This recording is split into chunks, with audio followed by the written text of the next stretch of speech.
Today, the church remembers Saint Maria Goretti, only 12 years old. In 1902, she was attacked by a neighbor boy who was attempting to molest her. And he had a knife, and she begged him not to do so, and he stabbed her multiple times. It's a horrible, horrible, tragic death for this young woman, just in the prime of her life. And at the hospital, though, she forgave him.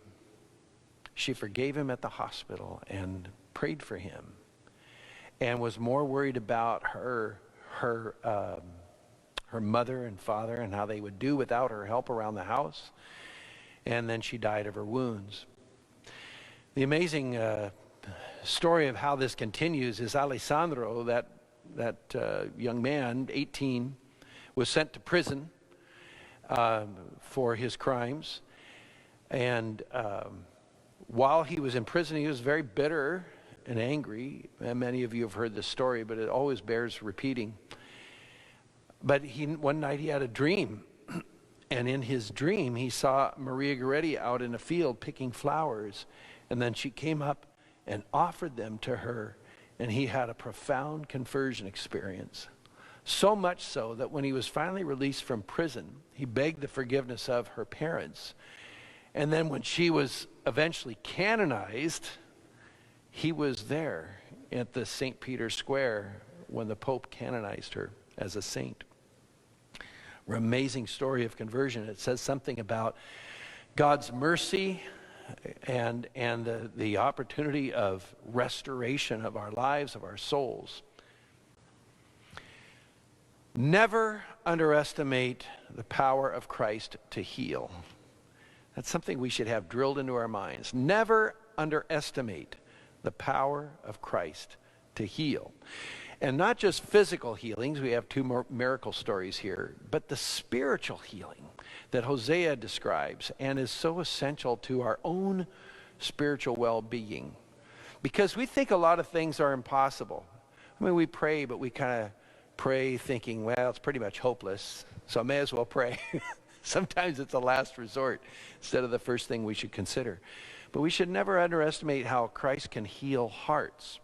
Now we have scenes in this image of Jesus going to heal this woman, the daughter of Jairus. Jairus believes that it's possible. On the way there's a double story. There are even more details in Mark's gospel. But where there's another healing that happens on the way to see Jairus' daughter, who had just died. And this woman with the hemorrhage, 12 years of suffering.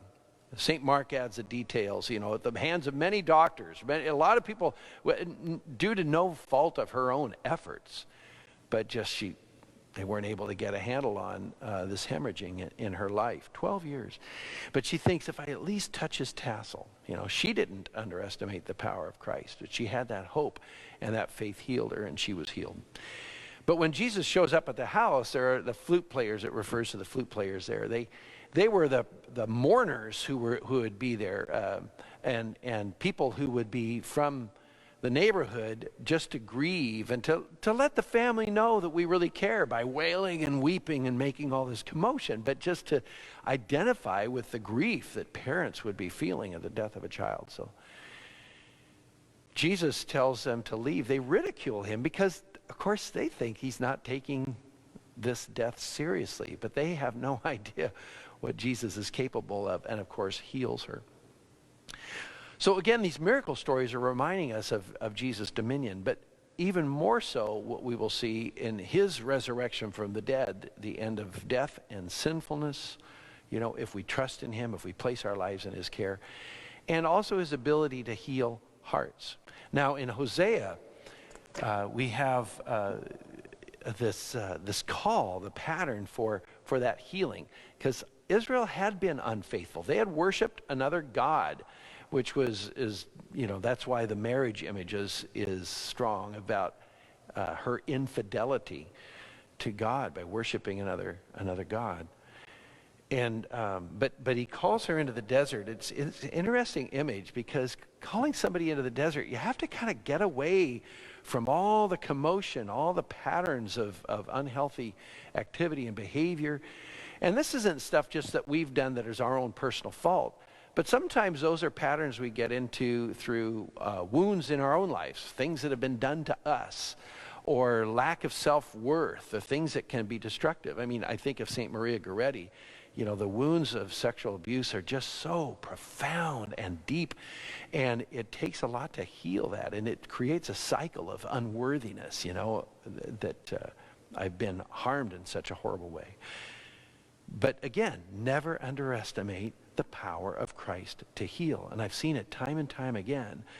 But the greatest obstacle is that thinking that I'm unworthy of Christ's power to heal me. I'm unworthy. That's the greatest obstacle, is what we create there. And that's where Hosea calls this the wife of God, you know, the spouse, into the desert to get away from the patterns or the life or the things that distract from God. And in the desert, there's a chance there's nothing else around. So all you can do is think about the more profound and important true things. And that's that call to fidelity and providing some hope. So I see in Maria Goretti a great call to that healing, because she was used as an instrument, even after her death, used as an instrument to heal somebody who looked hopeless, Alessandro. And I think she gives hope to, and is really, I think, a patron saint of all those who have suffered abuse. Because that kind of healing is so necessary. I mean, there's so much healing necessary in our world for all the wounds that we face as a nation and individually and spiritually and as a church. But we continue to reach out to Christ the healer and let him do his work. Open our hearts to that kind of faith. Things that seem impossible, and trust them to Christ, and never underestimate his power to heal.